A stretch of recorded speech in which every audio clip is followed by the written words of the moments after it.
Save Me a Seat, Chapter 34, Joe. It's my own fault. I should have known better than to leave anything out on my desk when there's a known kleptomaniac sitting 2 feet away. So much for impressing Mrs. Beam with my great idea. All I have left is an empty dish, which is exactly what I feel like at the moment. Ravi has left his package sitting unopened on his desk while he takes his card up and puts it in the basket. Lucky for him, Dylan is too busy unpacking his own box to notice. Mrs. Beam starts talking to Ravi about the Indian cookies his mom had made for her, but I get distracted when I see what Dylan, Samreen, has brought. It's a big plastic yellow star with a picture of, what else? Dylan's face glued to the center. Perfect. I watch as he rips open a package of AA batteries and loads a bunch of them into the back of the star. When he's finished, he sets it on his desk, pushes the on button, and the whole thing lights up and starts playing Ghetto Superstar. Lucy Mulligan and her little girlfriends come running over. Pretty soon they're all dancing around Dylan while he sings along to the music. Ghetto Superstar, that is what you are. Coming from afar, reaching for the stars. His singing is bad, but the girls don't care. I notice his boxers are decorated with yellow stars, and the top 3 buttons of his shirt are undone. Gross. I'm not sure, but I think he might have glitter on his chest. Take your seats, please, boys and girls, and we'll get started, Mrs. Beam tells us. I am in big, big trouble. Chapter 35. Ravi, Mrs. Beam says as I drop my card into the basket. My heart is pounding. Have I done something wrong? Amma had offered to write my explanation on the card in her neat handwriting, but I had insisted on doing it myself. Can Mrs. Beam not read what I've written? After talking with Paripa last night, I had been so sure that this assignment would be a proud moment not just for me, but for my whole family. Now all my other failures come flooding back like a giant wave. My accent, my math, my English, my manners. It's nice to see you, says Mrs. Beam. We missed you yesterday. You did? I ask. Don't sound so surprised, she laughed. I wanted to tell you how much I enjoyed the cookies your mother made. There's a spice in them I'm not familiar with. Do you know what it is? I'm sorry, I say softly, bending my head down again. It's cumin. Don't apologize, she says. The cookies were delicious. It was all I could do to keep myself from eating the entire box. I was wondering, do you think your mother would be willing to share the recipe for the, what are they called again? Non-katais, I say. Non-katais, she says slowly. Her pronunciation is perfect. I think about what Miss Frost had told me about stepping on toes and about how assumptions are often wrong. Mrs. Beam, I say softly, my voice quivering a little, my name is not Ravi. It's pronounced Ravi. She looks at me and smiles. I never noticed before, but her eyes are the color of pistachios. I'm glad you told me, Ravi. Was that better? She asks. I nod my head and smile back at her. It means the sun, I say. As I walk back to my seat, my heart feels lighter. It seems things are finally looking up for me in America. But my gratitude is interrupted when I see Bigfoot sitting at his desk, staring into the empty bowl in front of him. He looks so sad, and I am not selfish enough that I have forgotten about the insulting cartoon, or what I saw Dylan Samreen take from the little glass dish on Bigfoot's desk. This is my chance to redeem myself for the unkind way I had treated Ramaswamy at Vidya Mandir, and for all the toes I have stepped on at Albert Einstein Elementary School as well. My chance to set things right. I reach into my desk and feel around with my fingers until what I find I'm looking for.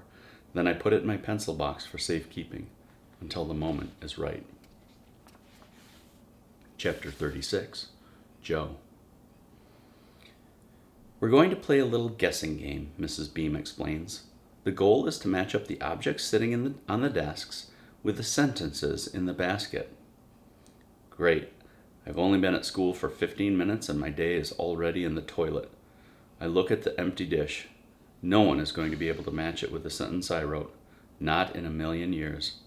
Ravi has been busy unwrapping his package. I am curious to see what's inside, so I lean to my left so I can watch him. The brown paper is held on with about 1,000,000 pieces of Scotch tape. When he finally gets it off, there's another layer of newspaper underneath, and under that a layer of tinfoil and a lot more Scotch tape. Before we start, Mrs. Beam tells us, I'd like you all to quietly make your way around the room, familiarizing yourself with the objects on each of the desks. I'll give you a few minutes to do that, and then we'll begin our game. Miss Frost always says that the best place to start is at the beginning, so I go over to the first desk in the first row. Amy Yamaguchi brought a teddy bear, or at least I think that's what it is. It's a little hard to tell because it's gray and it doesn't have any stuffing left in it. Not only that, the face is completely worn off. Whatever it is, it's ancient and probably doesn't smell too good up close. Some of the other girls brought in stuffed animals too, or girly junk like charm bracelets and flavored chapstick. A lot of the boys picked video games or sports stuff, including Tim O'Toole, whose personal reflection object is his own front tooth. Everybody knows the story. He knocked out his tooth last winter sliding into a goalpost during a hockey game. Even though there was blood gushing out of his mouth, he still managed to score the winning goal, which is how his picture ended up on the front page of the Hamilton Herald, with a caption under it that said, "Plucky local just won't quit." I'm about to start walking down the next row of desks when I hear Lucy Mulligan scream. Mrs. Beam goes running over to see what's wrong, and pretty soon there's a big crowd of kids standing around Ravi's desk. This is one of those times when being taller than everybody else comes in handy, because I can see right over their heads. Ravi has finally finished unwrapping his package. Sitting on the desk is a glass jar filled with cruddy-looking water, and swimming around in that cruddy-looking water are 3 long, slimy, black...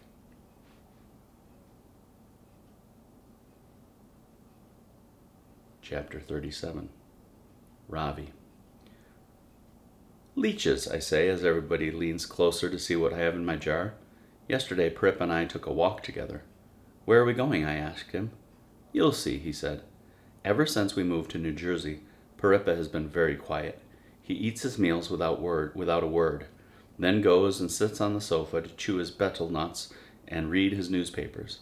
But yesterday, as we walked together, he had a lot to say. "What's this I hear about you wanting to quit school?" he asked. "Nobody likes me," I told him. "They think I smell bad." "It doesn't matter what they think. Quitting is not an option." "I know," I said. "Appa told me. That's because I told your father that same thing when he was a boy. And someday, when you have children of your own, you'll tell them too. Quitting is not an option."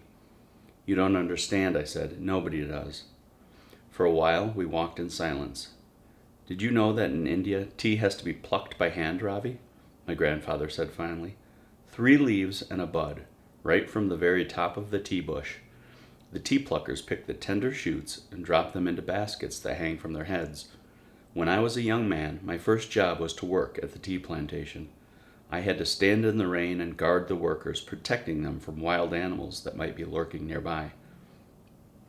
"What kind of wild animals?" I asked. But my grandfather didn't answer. Instead, he took me by the hand and led me through the tall grass to the edge of the pond Amma and Parima were always warning me not to go near. "What are we doing here?" I asked. Again, my grandfather didn't answer. He bent his knees and crouched down, careful not to let his veshti touch the muddy ground. I crouched down beside him and watched as he dipped the tea strainer in the water and began dragging it very slowly through the weeds at the edge of the pond. 2 times he pulled the strainer out, and we peered in only at dirt and dead leaves. But on the 3rd try, his efforts were met with success. 3 long, black worm-like creatures wriggled in the strainer. "We used to call them Draculas in disguise," Parippa told me.